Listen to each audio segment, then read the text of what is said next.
Enzo Recto, kalaban ang katiwalian at kasinungalingan, kakampi sa katotohanan at kabutihan.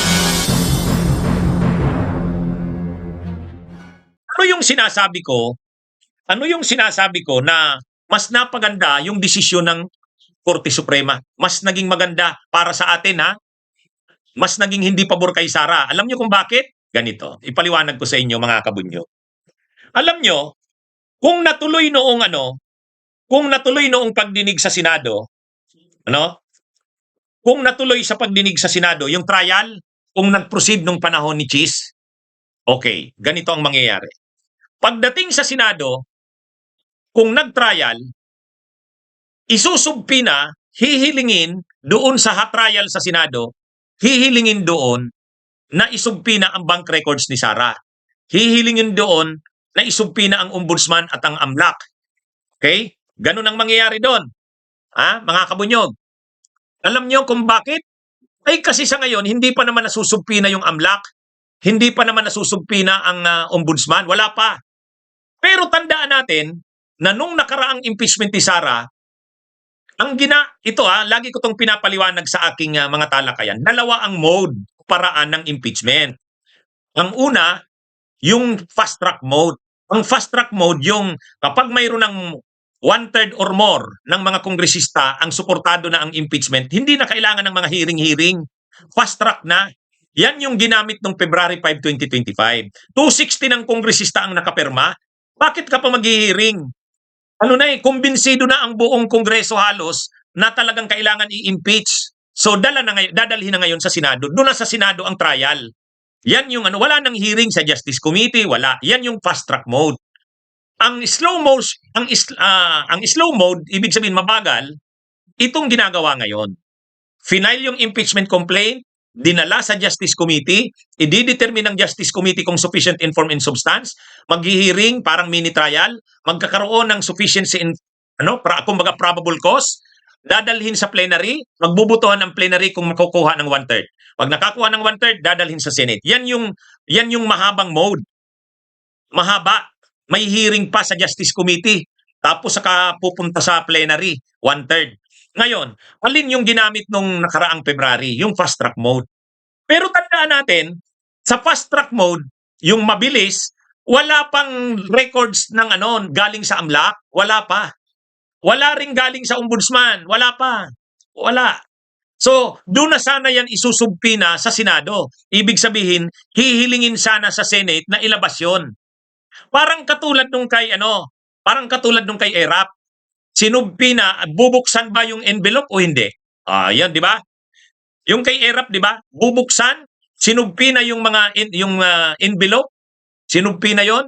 Tapos sinubpina yung mga official ng korte ay ng bangko. Yung official ng bangko sa Bilarde account. Pinatawag yan doon sa korte. Tapos bubuksan ba yung envelope? Doon yan pinag-usapan sa Senado. Ngayon, anong naging desisyon ng Senado kay Estrada? Sige nga, pinabuksan niya ba yung brown envelope? Pinabuksan ba yung envelope kay ERAP? Second envelope yata yun eh. Second envelope bang tawag doon? Anong naalala nyo? Pinabuksan ba yung envelope? Nagbutuhan yung Senado noon bilang impeachment court eh. Kung totoo, ang naging desisyon doon ng Senado, hindi. Hindi pinabuksan. Kaya nga nagalit ang tao. Ayaw pabuksan. Ganyan din sana ang mangyayari dito kay Sara.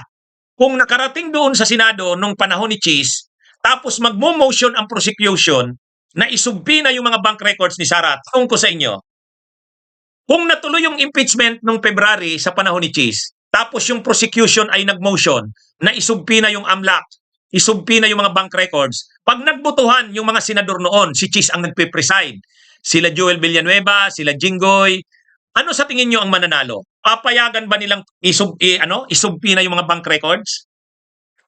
Mga kabunyog?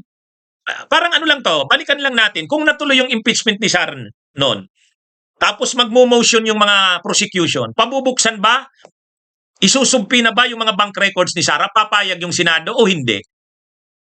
Kasi magmo-motion didesisyonan ngayon ng magmo-motion yung mga prosecution doon sa Senado ang nagpe-preside si Cheese. Anong mangyayari? Hindi. Kung natuloy ang impeachment ni Sara noon, tapos magmo-motion ang prosecution na isumpina yung mga bank records ni Sara. Hindi. Ang magiging boto ng mga senador doon, hindi. So, ibig sabihin, hindi natin makikita yung mga bank records ni Sara. Hindi natin makikita yung mga records ng AMLAC. Kasi, magbubutuhan yung mga senador, kakampihan si Sara noon.